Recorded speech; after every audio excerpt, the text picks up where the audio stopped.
তুমি জানো, আমি কখনো কারো গন্তব্য হতে চাই না।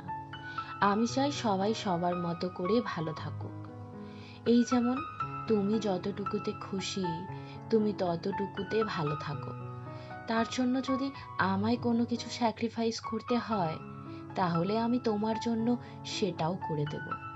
এই তো সেদিনের কথাই বলছি। তুমি বললে তুমি অন্য কাউকে ভালোবাসো, তোমার অন্য একটা সম্পর্ক আছে। আমি তোমার ভালো থাকার জন্য নির্দ্বিধায় তোমায় যেতে দিলাম। শুধু তুমি ভালো থাকবে বলে তোমায় কোনো দাবি রাখিনি, তোমায় যেতে দিয়েছিলাম। আসলে আমি মনে করি তুমি যেখানে তোমার গন্তব্য খুঁজে পাবে, সেখানে তুমি যেতেই পারো। আমি বাধা দেবার কেউ না। আমাদের এতদিনের সম্পর্কের পরও আমি তোমার শেষ গন্তব্য হতে পারলাম না।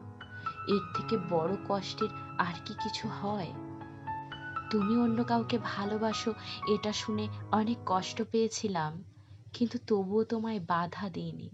তোমায় আমার কাছে থেকে যেতে বলিনি, কারণ আমি চাই সবাই সবার মতো করে ভালো থাকুক।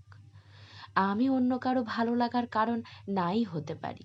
তুমি আমাকে নাই ভালোবাসতে পারো, তুমি আবার নতুন করে অন্য কাউকে ভালোবাসতে পারো। আমি তোমার সব কিছু নাই হতে পারি। এই তো দেখো না, সেদিন তোমার ধীরে ধীরে আমার থেকে দূরত্ব নেওয়াটা বুঝলাম। তোমার ব্যস্ততা বুঝলাম, তোমার কাজের চাপ ভীষণ, সেটাও বুঝলাম। তারপর বুঝলাম তোমার নতুন সম্পর্ক। সেদিন যখন আমার সামনে থাকাকালীন তোমার কোনো ফোন কল আসতো, আমার থেকে আড়াল হওয়াটাও দেখলাম। দেখে ভীষণ অবাকই হয়েছিলাম। তারপর মনকে বোঝালাম, তোমার সাথে হয়তো আমার পথ চলা এতটুকুই লেখা ছিল, তাই এতটুকুতেই তুমি তোমার সঠিক গন্তব্য খুঁজে পেয়ে গেলে। কিন্তু দেখো, আমি তোমায় আমার শেষ গন্তব্য ভেবে ফেলেছিলাম।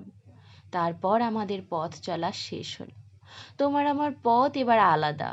যেই পথে আমরা একসাথে ছিলাম, সেখানে আমরা আর কখনোই ফেরত যাব না। কি অদ্ভুত, তাই না আমাদের জীবন? আর অদ্ভুতই বা কি আছে বলো? প্রতিটা মানুষই তো জীবনে ভালো থাকতে চায়। তুমিও ভালো থাকতে চেয়েছিলে, তাই তোমার ভালো থাকতে চাওয়াটা তো আশ্চর্যের কিছু না। এটা তো বাস্তব যে মানুষ ভালো থাকার জন্য কত কিছুই করে। তুমি না হয় ভালো থাকার জন্য শুধুমাত্র আমায় ছেড়ে গেলে। জানো, আমার জানার খুব ইচ্ছে ছিল যে আমি কতটা খারাপ ছিলাম যে তোমায় নতুন পথ খুঁজতে হলো। তারপর ভাবলাম, কেন গেলে এইসব জেনে আর কি করব? আমাদের জীবনটাই তো এমন। সময়ের সাথে সাথে কত মানুষ জীবনে আসে, তারা কেউ চিরস্থায়ী থাকে না। একদিন না একদিন তাদের সাথে যোগাযোগ বিচ্ছেদই হয়ে যায়, কিন্তু মনের মধ্যে তারা দাগ থেকে যায়।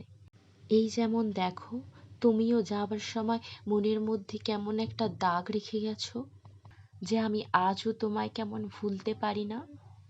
তুমিও না হয় তাদের মতনই কেউ একজন, যে যাবার সময় শুধুমাত্র একটু দাগই রেখে যাও, কিন্তু আর কোনো কিছুই থাকে না।